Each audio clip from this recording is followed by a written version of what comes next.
Zobel's a well-known writer from Martinique, and he grew up cutting cane in the cane fields, and he was able to get an education because his grandmother stepped in and said she would cut the cane while he gained an education, and he was able to start writing, and he wrote the story of his life, which was his first book, which made into a big film.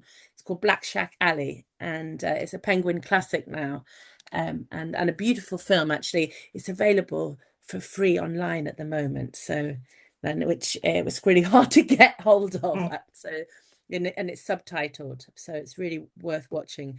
But in my grandfather's book, and in the film, there is a griot, a storyteller.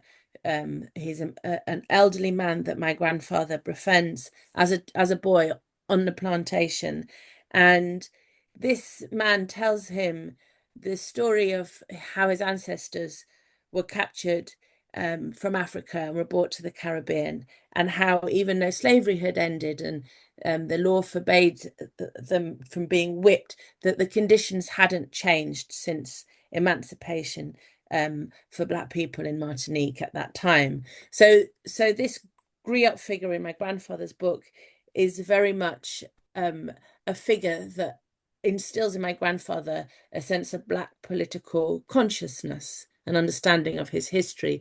And this figure always fascinated me, the storyteller. He tells all sorts of stories to my grandfather, and my grandfather does this call and response with him. Ekrik, ekrak, emistikrik, emistikrak. And so I was obsessed with stories, with folk tales, and in particular with Anansi.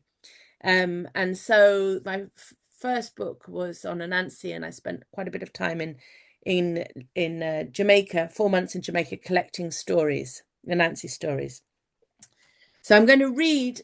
For quite a while now, I've wanted to write an epic story about Anansi. So I'm going to read sections of it. It's in 3 sections. So I'm going to read the first section now. So it's imagining the world from the very beginning, and Anansi as creator. Okay, so first poem is just a short poem, inspired by Andrew Moss. Mask. Where is the ancestral pull?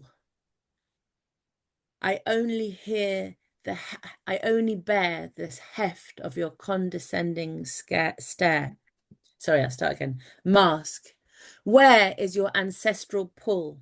I only bear the heft of your condescending stare, grandfather severe, high on my wall, cold and ebony dark. Your silence resists the thump of drums. I long to hear them, but my hungry ears catch no magnetic, blood-coursing, diasporic rhythms. No rich connection blooms in the blanks of your slitted eyes. Hard lips are tight with indifference. My children cannot sleep in the same room as you who throws your long, furious gaze past all of us and back to Senegal. And this is the first part of my Anansi epic. It's called Anansi Broke It Up, an epic.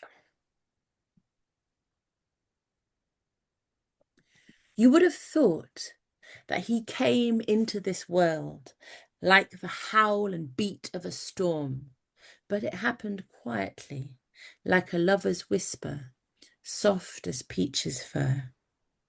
Had I not been watching, had I not been awake, I would have missed it. Sit and listen a while, my beloved, and let me tell you how it came to pass. Kwaku Anansi, Wednesday born, came into being on a day wedged between days of the week before weeks were weeks and days were days and time was time, beloved. Time was not time at all, just the clash and shift of tectonic plates, of continents ripping apart, reforming, reshaping, and somewhere in this steaming broth of beginning came Anansi, pushing up through the winter desert sands under a cold and waning moon. Spider, man, woman, God, A light shone from his abdomen, and his eyes, covered as they were with a thick mucus, protected him from the wind-whipped sands. Black skin sealed his mouth shut, no sign of cutting teeth, and he was silent, oh, so silent, it hurt the ears to hear him, my beloved.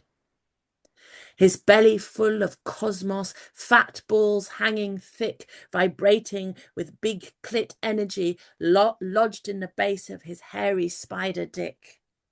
Gripped with the needs to part the thighs of others, the will to power, fit to brain burst with whirling stories, with words pushing up through his guts, seeking freedom. But I am getting ahead of myself, beloved. All this while, he existed in the in-between, the upside down, the B-side, in both the she and the he of things. And there is no smell in the desert, even when it rains. Anansi was bored, nothing to hear or smell or taste, until one day the sky god Nyame sent to him a ladder made of umbilical cords, and into the realm of fierce gods Anansi climbed, and the skin fell from his eyes. His long tongue was freed from his sealed mouth. On his way up, he began to story. He began to sing. Shh, listen. Hear Anansi now. His song is bringing other creatures into being.